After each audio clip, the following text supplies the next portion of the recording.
সিলেট বিভাগ বাদে সারা দেশে শুরু হলো এইচএসসি এর সমমানের পরীক্ষা। বৃষ্টিতে ভোগান্তি অভিভাবক শিক্ষার্থীদের। জাতীয় সংসদে পাশ হলো 2024-25 অর্থ বছরের 7,97,000 কোটি টাকার বাজেট। নেই বড় পরিবর্তন। এবং কাল থেকে দেশের সকল পাবলিক বিশ্ববিদ্যালয়ে অনির্দিষ্টকালের কর্মবিরতির ঘোষণা, বৈষম্যমূলক প্রজ্ঞাপন প্রত্যাহারের দাবি।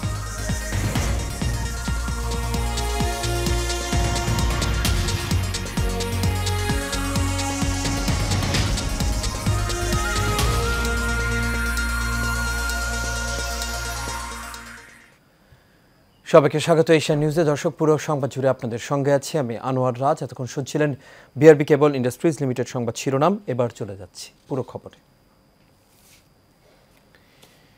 সিলেট বাদে সব বোর্ডে এইচএসসি ও সমমানের পরীক্ষা সকালে শুরু হয়েছে। সকালে রাজধানীতে ঝুম বৃষ্টির কারণে বিপাকে পড়েছেন প্রথম দিনের পরীক্ষায় অংশ নেয়া লাখ লাখ শিক্ষার্থী। তবে পরীক্ষা শেষে প্রায় প্রত্যেক শিক্ষার্থী হাসি মুখে কেন্দ্র থেকে বের হয়ে জানান পরীক্ষা ভালো হয়েছে। সামির সত্তারের ক্যামেরায় আরও জানাচ্ছেন এইচি মিতু।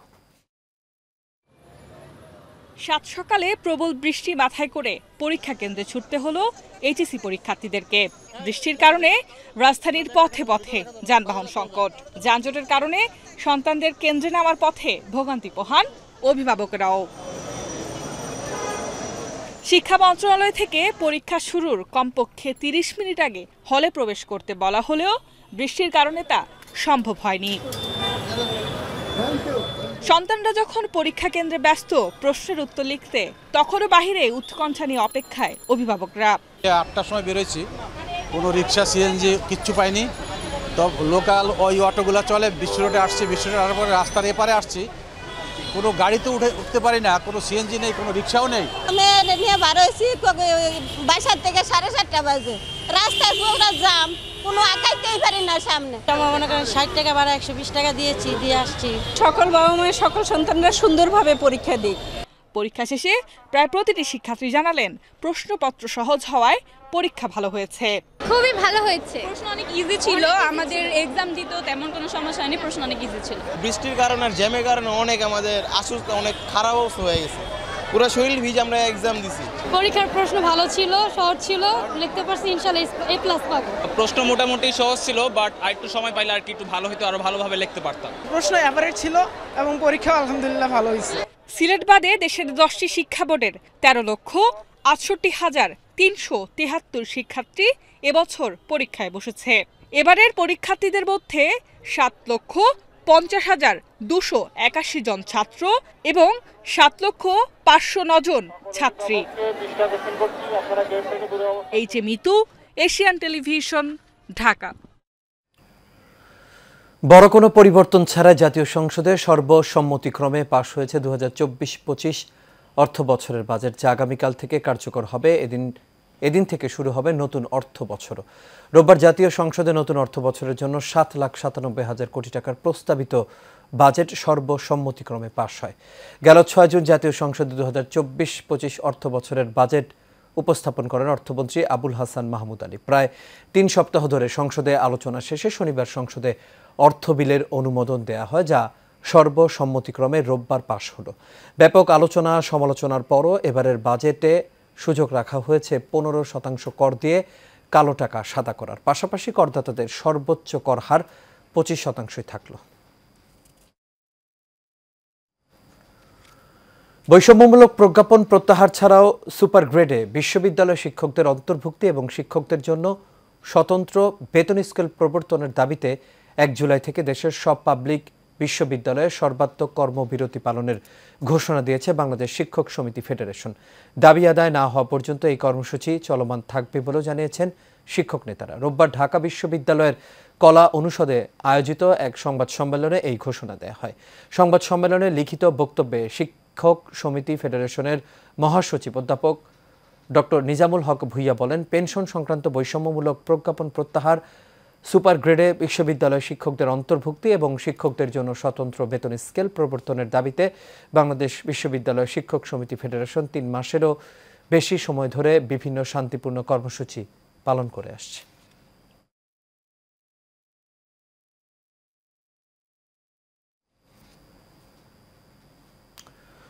হজ পালন করতে গিয়ে নিখোঁজ হয়েছেন বাংলাদেশের তাজুল ইসলাম নামের একজন হাজি। তিনি বেঁচে আছেন না মৃত্যুবরণ করেছেন সেই বিষয়ে কোনো তথ্য নেই মক্কায় বাংলাদেশ হজ মিশনের কাছে। এদিকে ৩০,০০০-এর মতো হাজি দেশে ফিরলেও লাগেজ লাপাত্তা রয়েছে অনেকের। বিভিন্ন অনিয়মের কারণে 18টি ট্রাভেল এজেন্সিকে কারণ দর্শানোর নোটিশ দিয়েছে কর্তৃপক্ষ। সৌদি আরব প্রতিনিধি আব্দুস সালাম কাউসারের পাঠানো রিপোর্ট জানাচ্ছেন রকিব মানিক। মক্কায় হজ এজেন্সি অ্যাসোসিয়েশনের নেতৃবৃন্দের সাথে মতবিনিময় করেন সৌদি হজ ও উমরা উপমন্ত্রী ডক্টর আল হাসান আল মনখরা। এ সময় হজ পালনকালে মিনা, আরাফায় ও মুজদালিফায় হাজিরা যে ভোগান্তিতে পড়েছে এর জন্য সৌদি মুআল্লিমদের বিরুদ্ধে ব্যবস্থা নেওয়ার কথা বলে জানান সৌদি হজ উপমন্ত্রী। কিছু কিছু ক্ষেত্রে বাস দেরিতে দিয়েছে, মক্কা থেকে মিনা যাওয়ার বাস, এবং কিছু কিছু ক্ষেত্রে মুআল্লিমগণ মিনায় স্থান কম দিয়েছে, থাকার জন্য টেন্ট ছোট দিয়েছে। আবার কোনো কোনো ক্ষেত্রে আরাফা থেকে মুজদালিফায় গমনের বাস দেরিতে দিয়েছে, অনেক হজযাত্রীকে মুজদালিফায় দেরিতে যেতে হয়েছে। এই বিষয়গুলি আমি মাননীয় হজ ও উমরা উপমন্ত্রীকে অবহিত করেছি। তাছাড়াও জামারাতে প্রবেশের সময় সকালবেলা যে হজযাত্রীদের পানির স্বল্পতা ছিল জামারাতে, সে বিষয়টিও ওনাকে অবহিত করেছি। হজ করতে গিয়ে নিখোঁজ হয়েছেন জামালপুর জেলার দেওয়ানগঞ্জের হাজি তাজুল ইসলাম। হজ মিশন জানায় তিনি মিনা থেকে ফেরার পথে নিখোঁজ হয়েছেন। এই ধরনের কার্যক্রমের জন্য তাদের বিরুদ্ধে ইতিমধ্যে থানায় সাধারণ ডায়েরি করা হয়েছে। আমরা দেশে ফেরার পরে তাদের বিষয়টি আরও তদন্ত করে তাদের বিরুদ্ধে আমরা প্রয়োজনীয় আইনানুগ ব্যবস্থা গ্রহণ করব। এদিকে খেদমা তাকোয়া ও জিলহজ ট্রাভেলস এজেন্সির বিরুদ্ধে নেশাজাতীয় দ্রব্য পাচারের অভিযোগ উঠেছে। এছাড়া বিভিন্ন অভিযোগের কারণে বারাকাত ট্রাভেলস সহ 18 এজেন্সির বিরুদ্ধে ব্যবস্থা নিচ্ছে কর্তৃপক্ষ। রকিব মানিক, এশিয়ান টেলিভিশন, ঢাকা। জমকালো আয়োজনের মধ্য দিয়ে বঙ্গবন্ধু সৈনিক লীগের কিশোরগঞ্জ জেলা শাখার পরিচিতি আলোচনা সভা অনুষ্ঠিত হয়েছে। শহরের শহীদ সৈয়দ নজরুল ইসলাম চত্বরে এই সভা অনুষ্ঠিত হয়। অনুষ্ঠানের উদ্বোধন করেন বঙ্গবন্ধু সৈনিক লীগের কেন্দ্রীয় কমিটির সভাপতি বীর মুক্তিযোদ্ধা আলহাজ মোহাম্মদ হারুনুর রশিদ সিআইপি। সভায় প্রধান অতিথি হিসেবে উপস্থিত ছিলেন কিশোরগঞ্জ জেলা আওয়ামী লীগের সভাপতি অ্যাডভোকেট জিল্লুর রহমান। শহীদুল হক জীবনের ক্যামেরায় কিশোরগঞ্জ প্রতিনিধি হাফিজুর রহমানকে সাথে নিয়ে আরও জানাচ্ছেন বাতেন বিপ্লব। সকাল থেকেই বিভিন্ন উপজেলা থেকে বঙ্গবন্ধু সৈনিক লীগের নেতাকর্মীরা মিছিল নিয়ে অনুষ্ঠানে জড়ো হয়। কিশোরগঞ্জ জেলা বঙ্গবন্ধু সৈনিক লীগের সভাপতি ফরিদ মিয়ার সভাপতিত্বে প্রধান অতিথি হিসেবে উপস্থিত ছিলেন কিশোরগঞ্জ জেলা আওয়ামী লীগের সভাপতি ও জেলা পরিষদ চেয়ারম্যান অ্যাডভোকেট জিল্লুর রহমান। আলোচনা সভায় উদ্বোধক হিসেবে উপস্থিত ছিলেন বঙ্গবন্ধু সৈনিক লীগের সংগ্রামী কেন্দ্রীয় সভাপতি বীর মুক্তিযোদ্ধা আলহাজ হারুনুর রশিদ সিআইপি। এ সময় তিনি বলেন, শেখ হাসিনার হাতকে শক্তিশালী করতে তিনি বঙ্গবন্ধু সৈনিক লীগের নেতাকর্মীদের সাথে নিয়ে সব সময় মাঠে প্রস্তুত রয়েছেন। মাননীয় প্রধানমন্ত্রীর আদর্শকে মানা আর গরিবের পিছনে আমাদের থাকা, তাদেরকে সহযোগিতা করা, তাদেরকে অন্যায়কে আমরা প্রশ্রয় দেব না। আল্লাহর রহমতে আপনারা যে কোনো অন্যায় পাইলে প্রশাসনের কাছে বলবেন, আওয়ামী লীগের নেতা আছে তাদের কাছে বলবেন, আপনারা বলবেন, থানায় যাবেন। অন্যায় যে করবে তাকে রক্ষা দিবেন না। অন্যায়ের পথে বাংলাদেশে অনেক মাননীয় প্রধানমন্ত্রী বলে দিয়েছে, আমার দেশে কোনো রকম যেন অন্যায় কাজ কেউ করতে না পারে, সেজন্য সকলেরই প্রস্তুত থাকার জন্য বলছে। আমিও বলি বঙ্গবন্ধু সৈনিক লীগের সকলকে আপনারা প্রস্তুত থাকবেন। প্রধান অতিথির বক্তব্যে অ্যাডভোকেট জিল্লুর রহমান বঙ্গবন্ধু সৈনিক লীগকে সহযোদ্ধা হিসেবে ভূয়সী প্রশংসা করেন। হারুন ভাইকে আবারও আমি বলি, তা আপনি সত্যিকার অর্থে আপনারা সৈনিক লীগ করে আসছেন এবং সৈনিক লীগ একটি ফোর্স, আমরা বলি এটা আওয়ামী লীগের একটা ফোর্স, অক্সিলারি ফোর্স হিসেবে দায়িত্ব পালন করবে। আর একটা ব্যাপার আপনাকে বলবো যে আপনারা কেন্দ্রীয় নেতৃবৃন্দের সাথে আলোচনা করে আপনাদের শ্রমিক লীগটাকে আমাদের অঙ্গ সংগঠনে নিয়ে নেবেন। অনুষ্ঠানে অন্যান্যের মাঝে উপস্থিত ছিলেন কেন্দ্রীয় কমিটির সহসভাপতি অ্যাডভোকেট শওকত আলম, যুগ্ম সাধারণ সম্পাদক শাহ রেজাউল মাহমুদ, সাংগঠনিক সম্পাদক সোহেল রানা, কিশোরগঞ্জ কৃষক লীগের সদস্য আলমগীর হোসেন সহ আওয়ামী লীগের বিভিন্ন অঙ্গ ও সহযোগী সংগঠনের নেতৃবৃন্দ। অনুষ্ঠান সঞ্চালনায় ছিলেন জেলা বঙ্গবন্ধু সৈনিক লীগের সাধারণ সম্পাদক তানজিম হায়দার তুষার। সভাপতি তার কমিটি দেওয়ার এখতিয়ার রাখেন। বাতেন বিপ্লব, এশিয়ান টেলিভিশন, ঢাকা।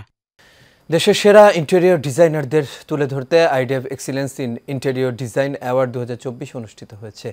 বিশ্ব সাহিত্য কেন্দ্রে বেলা 11টায় এর আয়োজন করা হয়। সম্মেলনটি শুভেচ্ছা বক্তব্য দিয়ে শুরু করেন সংস্থাটির সদস্য সচিব সৈয়দ কামরুল হাসান।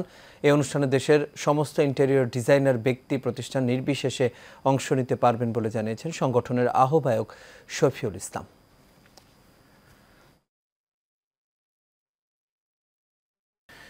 বাংলাদেশ আওয়ামী লীগের 75তম প্রতিষ্ঠা বার্ষিকী উপলক্ষে চকবাজার থানা মুক্তিযুদ্ধ সংহতি পরিষদ আয়োজিত এক আলোচনা সভা অনুষ্ঠিত হয়েছে। মুক্তিযুদ্ধ সংহতি পরিষদের আহ্বায়ক হাজী মোহাম্মদ সেলিম রহমানের সভাপতিত্বে চকবাজার ওয়ার্ড ছাত্রলীগের সাধারণ সম্পাদক মুজিবুর রহমান রাসেলের সঞ্চালনায় প্রধান অতিথি হিসেবে বক্তব্য রাখেন চট্টগ্রাম সিটি কর্পোরেশনের মেয়র বীর মুক্তিযোদ্ধা এম রেজাউল করিম চৌধুরী। এই সময় বিশেষ অতিথি হিসেবে বক্তব্য রাখেন চট্টগ্রাম মহানগর আওয়ামী লীগের মহিলা আওয়ামী লীগ সভাপতি হাসিনা মহিউদ্দিন, চকবাজার থানা আওয়ামী লীগের সভাপতি শাহাবুদ্দিন আহমেদ, সাধারণ সম্পাদক আনসারুল হক, মমতাজ খান, রুমকি সেনগুপ্ত সহ আরও অনেকে। এবার খেলার খবর। আইসিসি টি-20 বিশ্বকাপের ফাইনালে দক্ষিণ আফ্রিকাকে 7 রানে হারিয়ে দ্বিতীয়বারের মতো চ্যাম্পিয়ন হয়েছে ভারত। বার্বাডোসের কিংস্টন ওভাল স্টেডিয়ামে টস জিতে আগে ব্যাটিংয়ের সিদ্ধান্ত নেয় ভারত। পাওয়ার প্লের মধ্যেই 3 উইকেট হারিয়ে চাপে পড়ে তারা। তবে বিরাট কোহলি ও অক্ষর প্যাটেল পরিস্থিতি সামাল দেন। 47 রান করে অক্ষর আউট হলেও দলকে লড়াকু পুঁছিয়ে এনে দেন কোহলি। 59 বলে 76 রান করেন তিনি। এতে ভারতের ইনিংস শেষ হয় 7 উইকেটে 176 রানে। জবাব দিতে নেমে ক্লাসেনের ঝোড়ো 52, ডিককের 39 ও স্টাফসের 30 রানের ভর করে জয়ের খুব কাছাকাছি পৌঁছে যায় প্রোটিয়ারা। তবে শেষ দিকে ভারতীয়দের নিয়ন্ত্রিত বোলিংয়ে 169 রানে শেষ হয় দক্ষিণ আফ্রিকার ইনিংস। এতে 17 বছর পর টি-20 বিশ্বকাপের শিরোপা ঘরে তোলে ভারত। শিরোপা জয়ের পর আন্তর্জাতিক টি-20 থেকে অবসরের ঘোষণা দেন রোহিত শর্মা ও বিরাট কোহলি।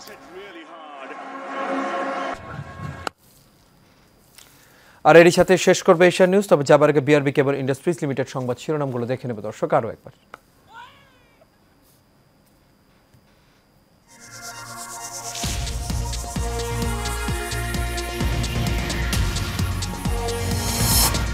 সিলেট বিভাগ বাদে সারা দেশে শুরু হলো এইচএসসি এর সমমানের পরীক্ষা। বৃষ্টিতে ভোগান্তি অভিভাবক শিক্ষার্থীদের। জাতীয় সংসদে পাশ হলো 2024-25 অর্থ বছরের 7,97,000 কোটি টাকার বাজেট। নেই বড় পরিবর্তন। এবং কাল থেকে দেশের সকল পাবলিক বিশ্ববিদ্যালয়ে অনির্দিষ্টকালের কর্মবিরতির ঘোষণা। বৈষম্যমূলক প্রজ্ঞাপন প্রত্যাহারের দাবি। দর্শক, এই ছিল আমাদের এখনকার আয়োজন। আমাদের পরবর্তী সংবাদ দেখার আমন্ত্রণ রইল। এতক্ষণ সাথে থাকার জন্য সবাইকে ধন্যবাদ।